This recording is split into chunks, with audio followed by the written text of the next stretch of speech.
Dr. Ernst Günther Schenk was a German physician whose life became closely tied to the inner workings and collapse of the Third Reich. Born on October 3, 1904, he trained as a doctor and rose through the ranks of the SS during World War II, eventually becoming Inspector of Nutrition for the SS and Waffen-SS. In this role, he focused on food supply and nutritional research for German forces. One of his projects involved establishing a large medicinal herb plantation at the Dachau concentration camp, where forced labor was used to cultivate plants for SS medical purposes. He was also involved in the development of a high-protein sausage intended for military use. This product was tested on concentration camp prisoners at Mauthausen-Gusen, resulting in severe illness and numerous deaths, an episode that later drew strong condemnation for its ethical and human consequences. In April 1945, as the Soviet army closed in on Berlin, Schenk chose to remain in the city rather than evacuate.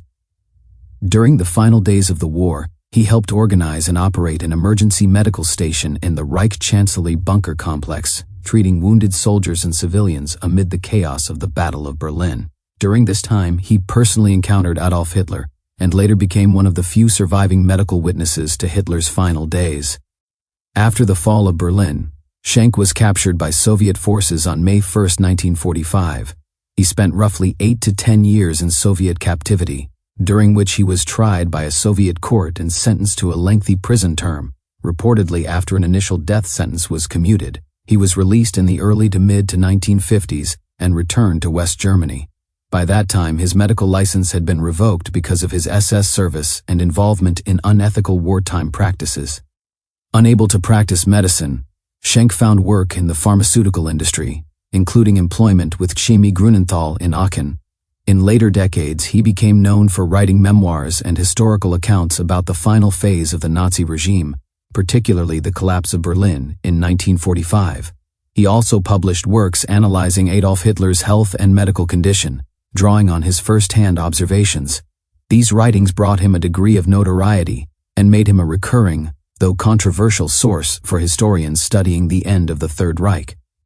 Ernst Günther Schenk lived into old age and died on December 21, 1998, in Aachen, Germany, at the age of 94, leaving behind a legacy marked by both eyewitness testimony of history and deep moral controversy over his wartime actions. Wilhelm Mohnke was a career German soldier whose life became most infamous for his role in the Waffen-SS and his presence in Berlin during the final collapse of Nazi Germany. Born on March 15, 1911, in Lübeck, Mohnke joined the SS at a young age and rose steadily through its ranks, gaining a reputation as a tough and loyal commander. He served in several major campaigns of World War II, including Poland, France, the Balkans, and on the Eastern Front. Over the course of the war, he was wounded multiple times, losing part of his foot in 1941, which sidelined him from frontline combat for a period but did not end his career.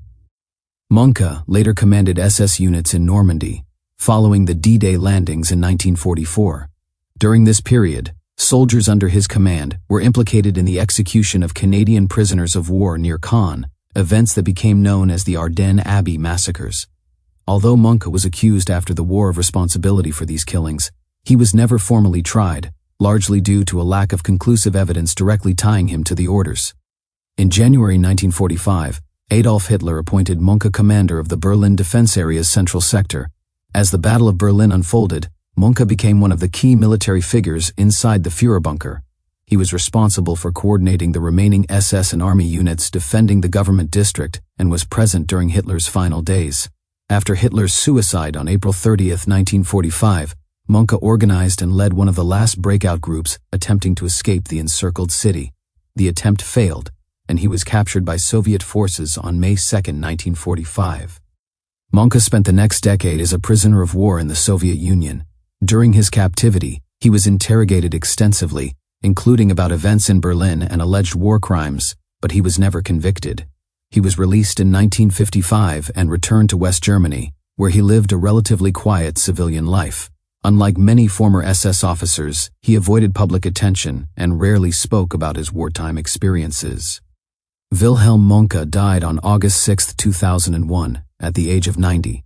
His legacy remains deeply controversial, defined by his proximity to Hitler in the bunker his role in the last stand of Berlin, and unresolved accusations connected to SS atrocities earlier in the war. Helmuth Weidling was a professional German army officer whose career culminated in the final, hopeless defense of Berlin in the last days of World War II. Born on November 2, 1891, Weidling pursued a traditional military path, serving as an artillery officer in the Imperial German Army during World War I, and continuing his career in the Reichswehr and later the Wehrmacht. Unlike many figures around Adolf Hitler at the end of the war, Weidling was not a member of the Nazi Party or the SS, but a conventional army officer shaped by discipline and duty rather than ideology. During World War II, Weidling commanded artillery and infantry formations on several fronts, including Poland, France, and the Eastern Front. By 1945, he was commanding a Panzer Corps, which was involved in desperate defensive fighting as Soviet forces advanced toward Berlin. In April 1945, after a series of chaotic command misunderstandings, Hitler briefly believed that Weidling had retreated without authorization and ordered his execution. When Weidling was brought to the Führer bunker to explain himself, the situation abruptly reversed. Hitler accepted his explanation and, on April 23, 1945, appointed him commander of the Berlin defense area, placing him in charge of all remaining army, Waffen-SS, police, and Volkssturm units in the city. Weidling quickly recognized that Berlin's military situation was hopeless. With exhausted troops, scarce ammunition, and no realistic prospect of relief, he nevertheless attempted to organize a coherent defense to slow the Soviet advance and reduce civilian suffering where possible. In stark contrast to Hitler's refusal to accept defeat, Weidling repeatedly urged surrender as the only rational option. Inside the bunker, he delivered blunt situation reports that made clear the city could not hold. After Hitler's suicide on April 30, 1945, and the assumption of authority by Joseph Goebbels, Weidling again pressed for capitulation. When Goebbels also died, Weidling was effectively free to act. On May 2, 1945, Helmuth Weidling formally ordered all German forces in Berlin to cease fighting. He personally crossed Soviet lines to meet with General Vasily Chuikov of the Red Army and signed the surrender of the city, bringing an end to the Battle of Berlin and preventing further unnecessary destruction and loss of life. He was taken into Soviet captivity shortly thereafter. Weidling remained a prisoner of war in the Soviet Union for nearly a decade. In 1952, he was sentenced by a Soviet court to 25 years in prison for alleged war crimes, a common fate for senior German officers, though no specific atrocities were directly proven against him. He was released in 1955 as part of the broader repatriation of German prisoners following diplomatic agreements between the Soviet Union and West Germany. Helmuth Weidling spent the remainder of his life in relative obscurity in West Germany and died on November 17, 1955. Only months after his release. He is remembered primarily as the last commander of Berlin, a soldier who, in the final collapse of the Third Reich, chose surrender over futile destruction and brought the fighting in the German capital to an end. Otto Gunsche was a young but trusted SS officer whose life became inseparably linked to Adolf Hitler's final days. Born on September 24, 1917, in Jena, Germany, he joined the SS in the mid-1930s and quickly distinguished himself through discipline, loyalty, and physical presence. By the early years of World War II, he had been selected to serve in Hitler's personal entourage, a position that required absolute discretion and unquestioning obedience. He accompanied Hitler on the Eastern Front and was seriously wounded in 1943, an injury that only reinforced Hitler's personal regard for him. By 1944, Gunsche had been appointed one of Hitler's personal adjutants, placing him at the very center of power in the Führer's headquarters. In this role, he handled sensitive military communications, schedules, and personal matters. As the Third Reich collapsed and Soviet forces encircled Berlin, Gunsche remained inside the Führer bunker. In April 1945, Hitler entrusted him with one of the most secret and symbolic tasks of the regime's final moments, ensuring that Hitler's body would be destroyed after his death to prevent it from being captured and displayed by the Soviets, a fate Hitler feared deeply. On April 30, 1945, after Hitler and Eva Braun took their own lives, Gunsche supervised the removal of their bodies from the bunker into the garden of the Reich Chancellery. He oversaw their cremation with gasoline under artillery fire, confirming to those present that Hitler's final orders had been carried out. This act made Günsche one of the most important eyewitnesses to Hitler's death, and his testimony later became crucial in establishing the circumstances of the dictator's end. After the failed breakout from Berlin, Günsche was captured by Soviet forces. He spent nearly a decade in Soviet captivity, during which he was repeatedly interrogated about Hitler's death and the events inside the bunker. In 1950, a Soviet court sentenced him to 25 years in prison, largely due to his proximity to Hitler rather than specific crimes. He was released in 1956 as part of the general repatriation of German prisoners of war, following improved relations between the Soviet Union and West Germany. Unlike many former Nazi officials, Günsche avoided public attention after his release. He refused interviews, declined to write memoirs, and lived a quiet life working in business in West Germany. His silence added to his mystique, as historians and journalists viewed him as one of the last men who could have spoken authoritatively about Hitler's final hours, but chose not to. Otto Günsche died on October 2, 2003, at the age of 86. He remains remembered primarily as the man Hitler trusted to carry out his final grim instructions and as one of the closest surviving witnesses to the end of the Nazi regime. Traudl Jung was a young German woman who found herself unexpectedly close to the center of history during the final years of the Third Reich. Born Gertrude Jung on March 16, 1920, in Munich, she trained as a secretary and, at just 22 years old, was selected in late 1942 to work as one of Adolf Hitler's personal secretaries. At the time, she saw the position as an extraordinary professional opportunity, largely detached from politics, and entered Hitler's inner circle with little understanding of the crimes being committed in his name. For the next 2.5 years, Jung worked directly for Hitler, taking dictation, typing speeches, correspondence, and political testaments. She traveled with him between headquarters and later followed him into the Führer bunker beneath the Reich Chancellery as Berlin came under siege. Inside the bunker in 1945, she witnessed the complete collapse of the Nazi leadership at close range. She saw Hitler's physical and mental deterioration, the growing sense of isolation among those around him, and the atmosphere of denial and fatalism that dominated the final weeks. In April 1945, Jung typed Hitler's last will and political testament, dictated just hours before his suicide.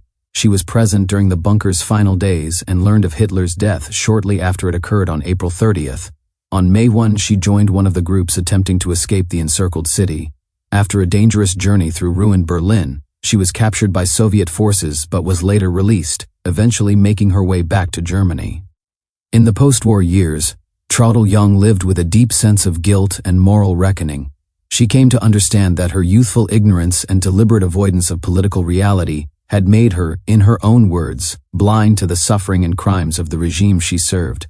For decades she avoided public discussion of her past, working quietly as a secretary and translator.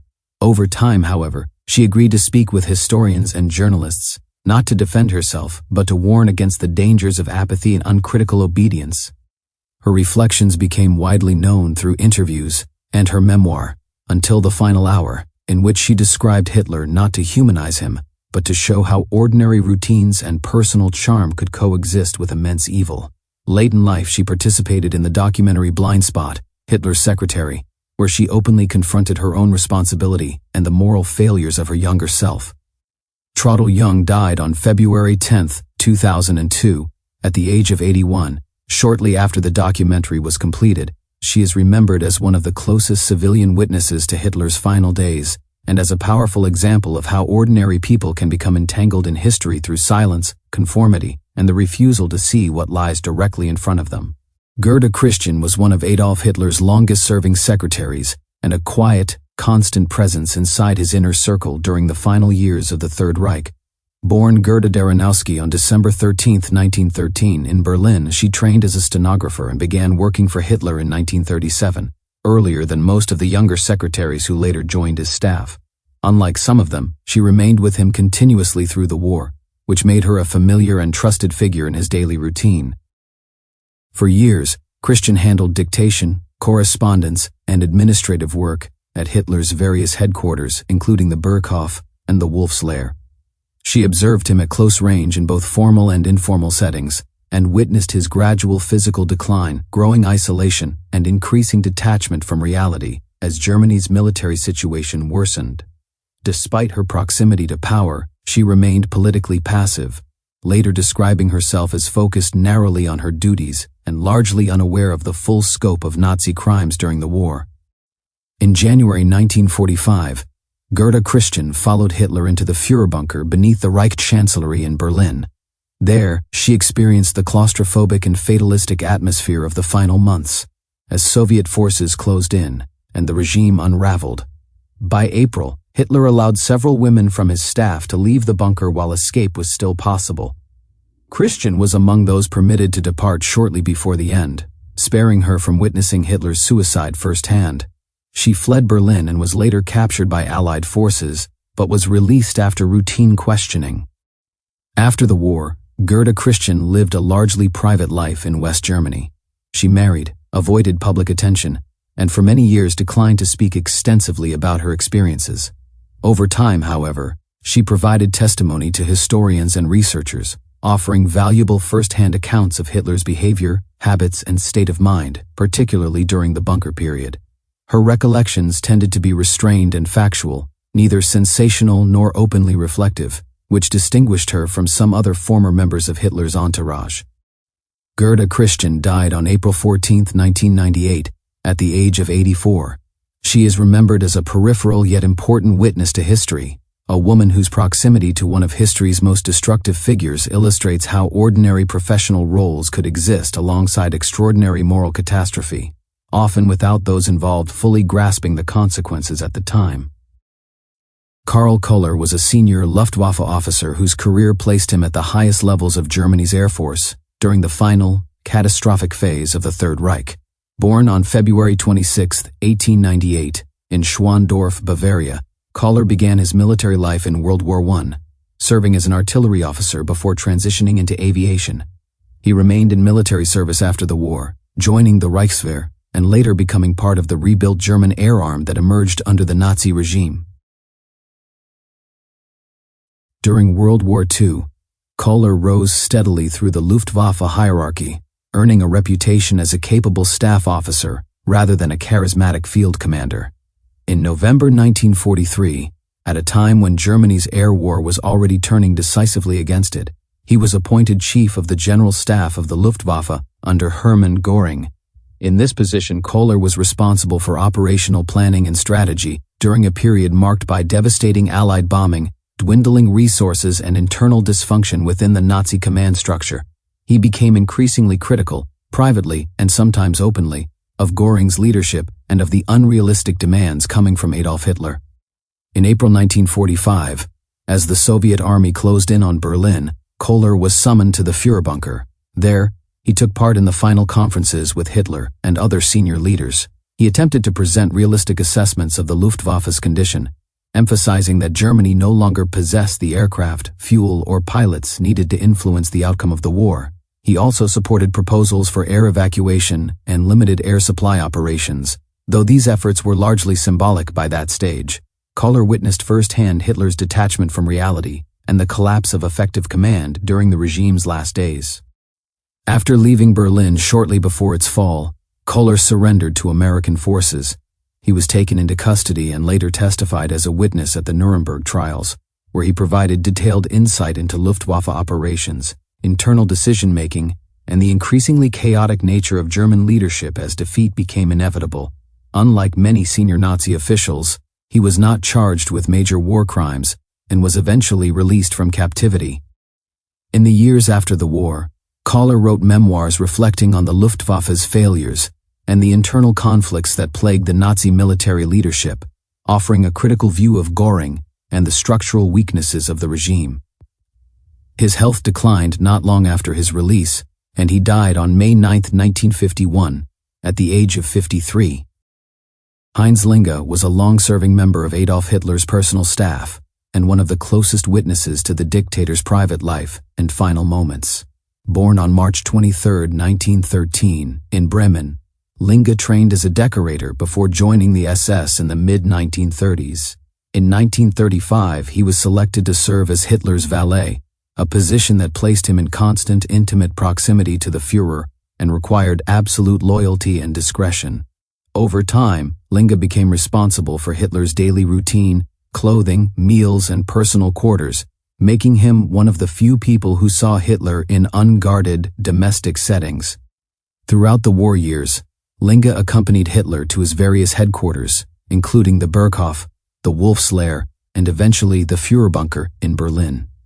From this close vantage point, he observed Hitler's physical decline, worsening health, and increasingly rigid habits, as well as his growing isolation from reality as Germany's military situation deteriorated. Linge remained loyal to Hitler to the very end, continuing to carry out his duties even as the regime collapsed around them. In April 1945, Linge was present in the Führerbunker during the final days. On April 30th, after Adolf Hitler and Eva Braun ended their lives, Linge was among the first to enter the room and see their bodies. Along with Otto Gunsche and Martin Bormann, he helped carry Hitler's body up to the garden of the Reich Chancellery, where it was burned in accordance with Hitler's explicit instructions. Linge's first-hand account of these events later became a key source for reconstructing the circumstances of Hitler's death. After attempting to escape Berlin with one of the breakout groups, Linge was captured by Soviet forces. He spent roughly 10 years in Soviet captivity, during which he was repeatedly interrogated about Hitler's habits, health, and final hours. In 1950, he was sentenced to 25 years in prison, largely because of his close association with Hitler rather than for specific criminal acts. He was released in 1955 and returned to West Germany. In later years, Linge collaborated with historians and published memoirs describing his experiences, including detailed observations of Hitler's daily life and behavior. While his accounts are valuable as eyewitness testimony, they are also viewed critically, as they often reflect lingering loyalty and a tendency to portray Hitler in a more human, sometimes sympathetic light. Nevertheless, his recollections remain among the most detailed records of Hitler's private world. Heinz Linge died on March 9, 1980, at the age of 66. He is remembered as one of the last and closest servants of Adolf Hitler, a man whose ordinary professional role placed him at the heart of extraordinary and catastrophic events at the end of the Third Reich. Constanze Manziarli was Adolf Hitler's personal dietitian and one of the lesser-known figures who lived and worked in the Führer's inner circle during the final years of the Third Reich. Born on August 14, 1920, in Innsbruck, Austria, she trained as a nutritionist and was employed by Hitler in the early 1940s to plan and prepare his meals, carefully monitoring his diet and the quality of the food he consumed. Her role required absolute discretion, and she worked closely with other members of Hitler's household staff to ensure that his preferences and health requirements were met. Manziarli followed Hitler to his various headquarters, including the Berghof in Bavaria, the Wolf's Lair in East Prussia, and ultimately the Führerbunker in Berlin, as the war turned decisively against Germany. In April 1945, she remained in the bunker during the final weeks of the Battle of Berlin, witnessing the collapse of the Nazi leadership and the growing desperation of those around Hitler. She worked alongside the secretaries and personal attendants, including Traudl Jung, Gerda Christian, and Heinz Linge, to maintain the small semblance of routine amidst the chaos. After Hitler and Eva Braun committed suicide on April 30, 1945, Manziarli was part of the group of staff who attempted to leave the encircled city. Unlike several others, she disappeared in Berlin after the breakout, and her fate remains uncertain.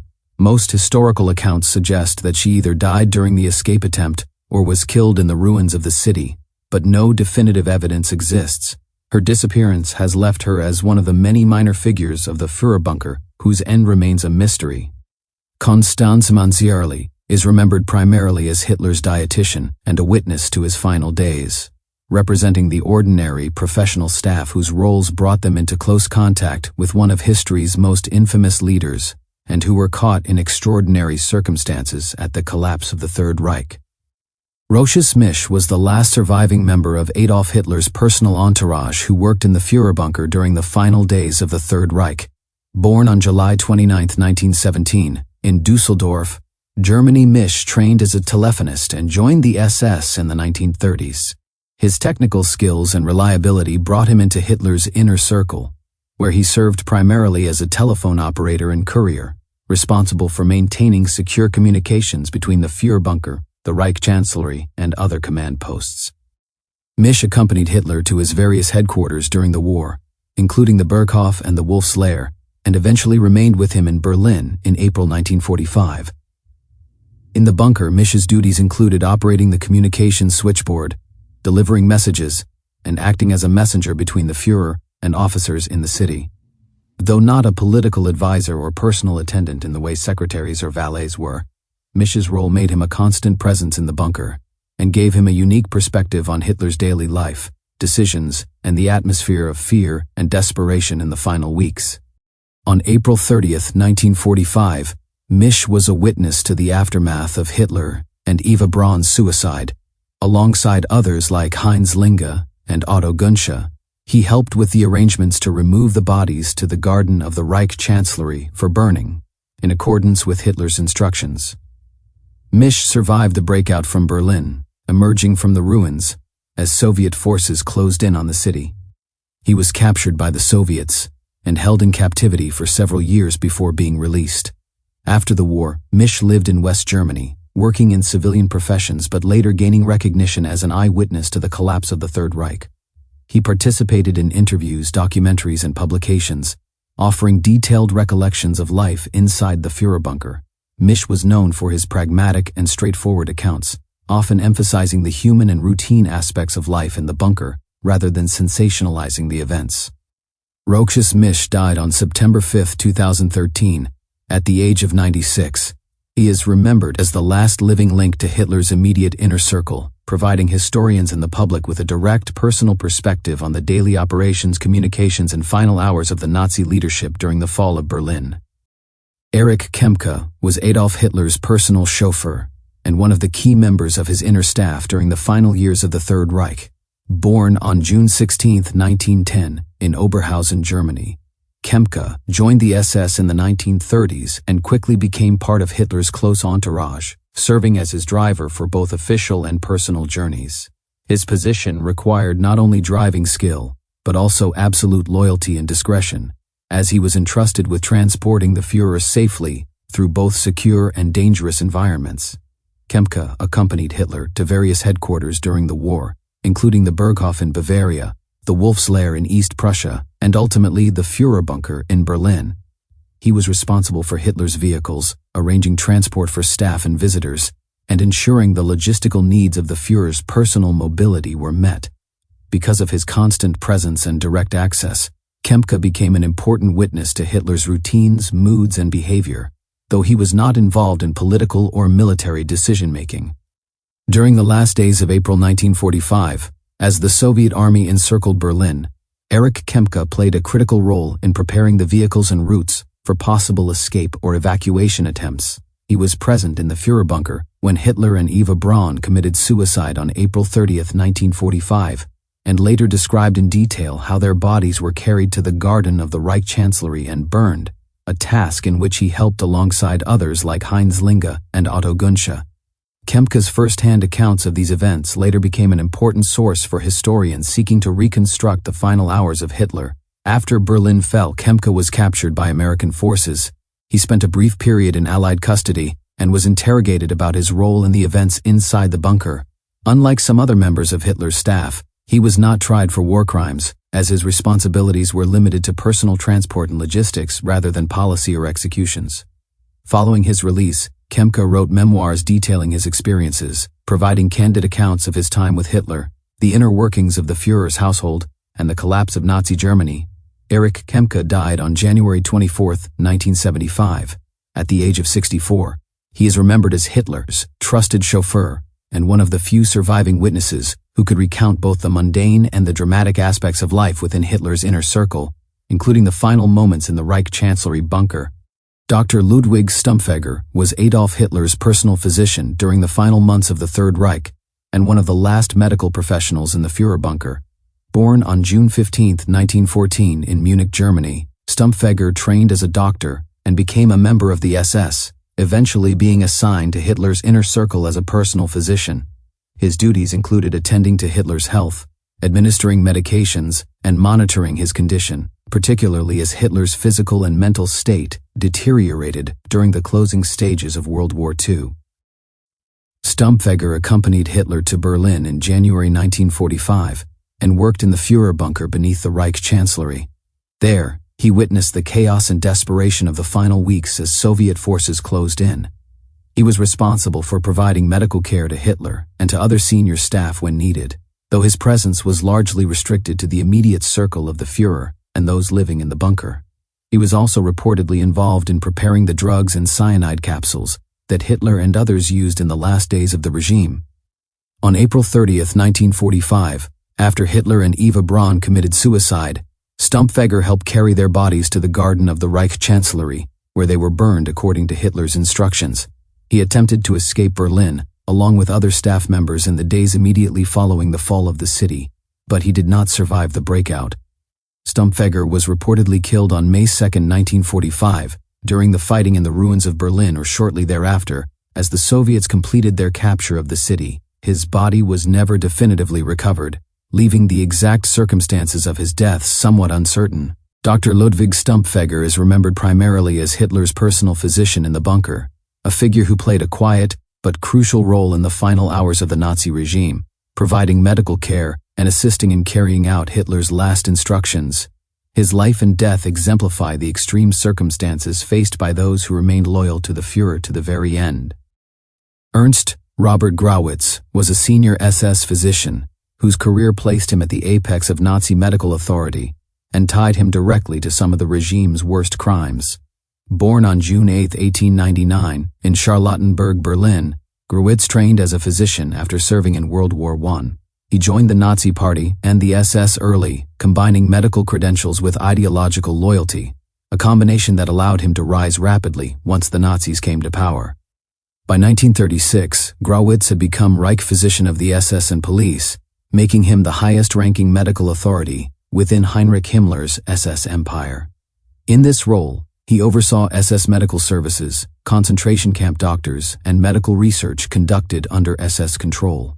He was directly connected to the system that enabled and legitimized human experimentation in concentration camps, including brutal and often fatal experiments carried out on prisoners in the name of military medicine and racial ideology. Though he did not personally conduct most experiments, his position made him responsible for approving, protecting, and administering the doctors who did.